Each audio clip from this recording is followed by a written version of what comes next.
Breakups are hard, but for women with ADHD, they can be downright unbearable. Intense emotions, rejection sensitivity, and a brain that won't stop replaying every single detail. We're going to be talking about ADHD and breakups. I'll explain why breakups hit hard when you have ADHD, and I'll share strategies for how to get through it without losing yourself. This is ADHD where we talk about everyday life and ADHD. I'm your host, Dr. J. I'm a licensed psychologist who works with those with ADHD. We're wrapping up our series on ADHD and dating today.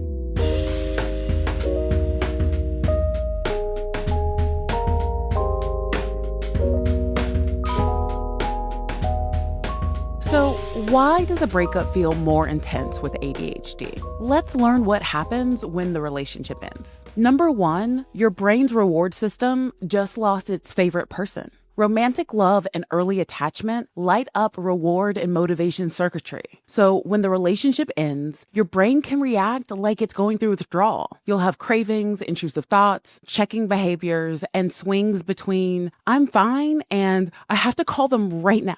Romantic rejection activates the same reward or craving systems that we see in addiction and areas linked to distress. For an ADHD brain that's already sensitive to reward and delay, this can feel amplified and urgent. Number two is that emotion regulation is already on nightmare mode. This is a gaming reference for my homies. ADHD isn't just about attention. It also involves emotion dysregulation, which can lead to faster escalation, stronger peaks, and a slower return to baseline. After a breakup, that means sharper waves of grief, anger, or longing, and it's more difficult to steer yourself back to that baseline. This isn't a character flaw. It's a known ADHD profile tied to inhibitory control and top-down regulation challenges. Number three is executive functions are tired, and heartbreak makes them straight exhausted.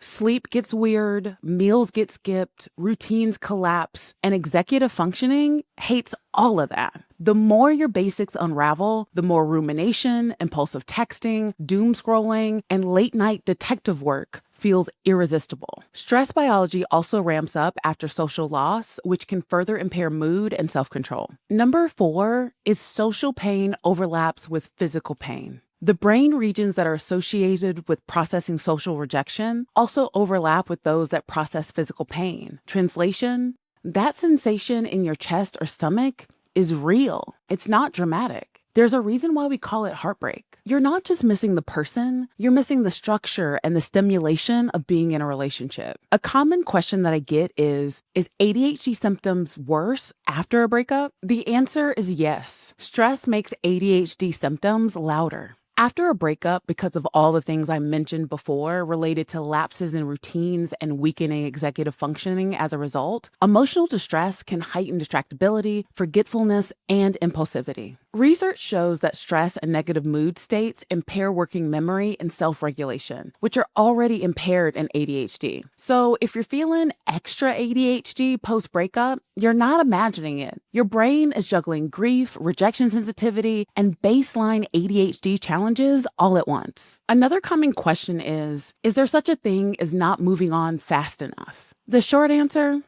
nope. Healing isn't a timed exam. While some people feel relief quickly, others can take months or longer. ADHD can add to the sense of stuckness because of rumination, rejection sensitivity, and a difficulty with shifting attention. The cultural obsession with closure can be misleading. Research suggests that closure is less about a neat ending and more about making meaning and integrating the experience into your life narrative. Which, plot twist, you don't need the other person to do. So if you're not over it in 3 weeks, that doesn't mean that you're failing. It just means your brain is still working through the loss. There are things that we can do to ourselves to extend the pain, which we want to avoid. And I'm going to say more about that when we get to the strategies. But I do want to mention the just world belief, as that can be an issue here. The just world hypothesis is the belief that good things happen to good people and bad things happen to bad people. After a breakup, this belief can backfire. So for example, I did everything right, so why did they leave me? Or they treated me badly. Where's their karmic punishment? People with strong just world beliefs may experience more distress after rejection because it feels like the rules of fairness have broken down. For those with ADHD, which already wrestle with all or nothing thinking, rejection sensitivity, and the clash between this shouldn't have happened and it did happen, can intensify that pain. Or it can lead to judgment of yourself in ways that are unfair. For example, I must be a bad person because the relationship ended. Recognizing that life literally isn't fair is painful, but it does allow for flexibility and self-compassion. So let me do a quick summary of what may happen in your system when a breakup occurs. Reward circuits drop off, stress may go up, sleep and appetite may be impacted. Next is cognition. You may have intrusive thoughts and why loops that spike. Attention may narrow around the loss, and planning may get harder. Next, we want to jump into behavior. Checking, reaching out, avoidance of routines, social isolation, or even overworking to escape feelings might happen. And then lastly, I want to mention your attachment system. You may engage in protest behaviors, so things like texting or other behaviors where you're trying to seek closeness, then despair. So this can be emotional intensity or numbness before reorganization. And this is where you start to make meaning and re-anchor. None of this is linear, especially with ADHD. You can't rush through heartbreak, but you can help it along. Let's discuss tips for how to manage a breakup when you have ADHD.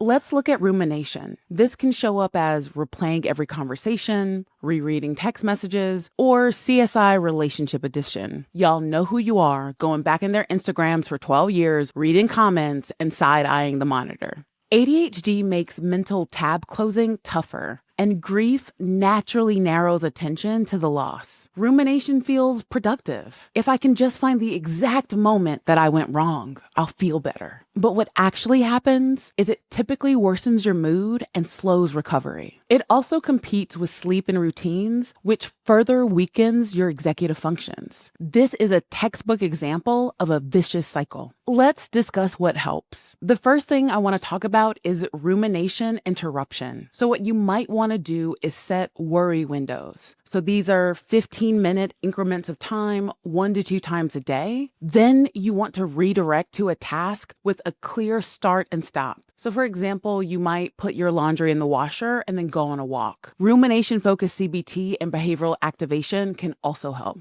Next is pen to paper, not phone to face. What you want to do here is have 10 to 20 minutes of expressive writing for at least a few days following the loss. This has been shown to lower intrusive thoughts and improve emotional processing. Don't judge it. You're not a professional writer. I've been journaling since I was 12 years old, and sometimes the entry is basically FML. If you don't remember this acronym, I'm bringing it back. And the last thing I want to mention here is related to sleep. Have a set wake and sleep time. Make sure your room is dark.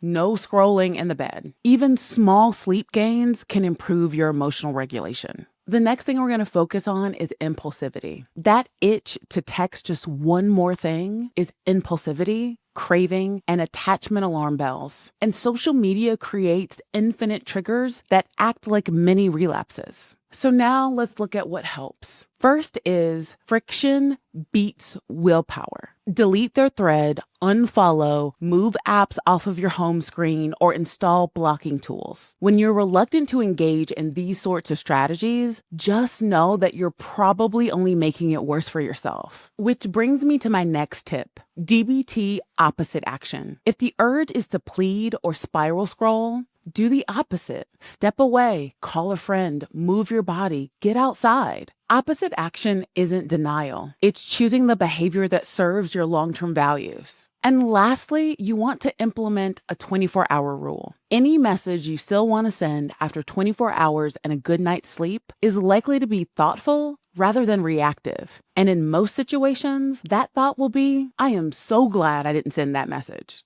Now let's talk about how to handle your hyper-focusing on feelings and the ex. ADHD hyperfocus isn't just for hobbies. It can lock onto feelings and people too. After a breakup, this can look like hours of scrolling old photos or mentally rewriting the last months of your relationship. Now let's shift into what helps. The first thing I want to mention here is intentional hyperfocus. Give your brain a better target. Time-boxed immersive activities that recruit attention without feeding the obsession. This could be things like training for a 5K and adopting a running schedule. You could get a difficult jigsaw puzzle and spend days working on it. It could also be cooking a 5-course meal with your friends, which could even be breakup themed, by the way, as long as the focus is on allowing yourself to grieve in the present moment and feeling the love from others. That's totally cool. Cooking and food is a great way of self-expression and connection. There is a wonderful Mexican romantic film that I love called Like Water for Chocolate, and that's a central theme. The point here is that if your mind has to be bound to something, bind it to your healing, to the present moment, or to another version of happiness that you're trying to cultivate.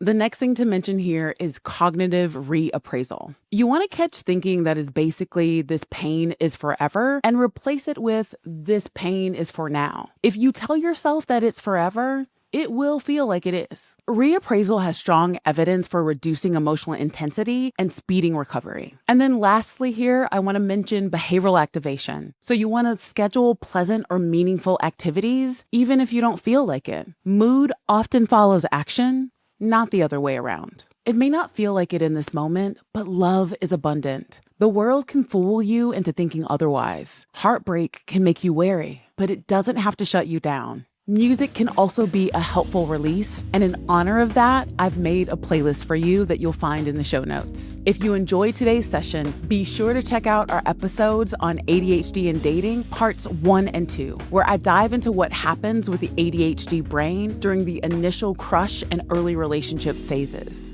That's it for this episode of ADHD and.